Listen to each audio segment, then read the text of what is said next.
నమస్కారం. నవరాత్రులలో 6వ రోజు లలితాదేవి అవతారం. ఆమెకు కేసరిని నైవేద్యంగా చేసుకుంటాం.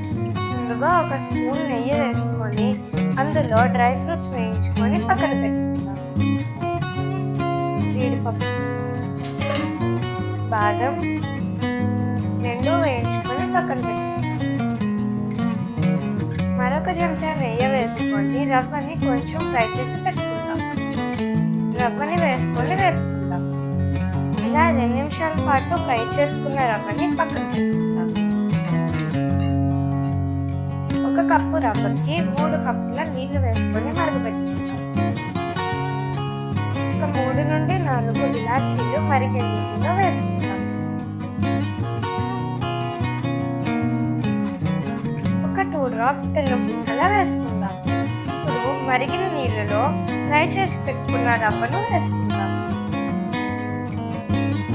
ఇప్పుడు 1 కప్పు పంచదారను వేసుకొని మంచిగా కలుపుకుందాం. ఫ్రై చేసి పెట్టుకున్న డ్రై ఫ్రూట్స్ వేసుకుందాం. ఇప్పుడు బౌల్లోకి సర్వ్ చేసుకుందాం.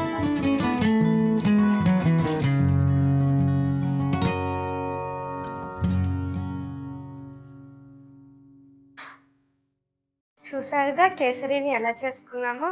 7వ నైవేద్యంతో మళ్ళీ కలుద్దాం. ఇక సెలవు.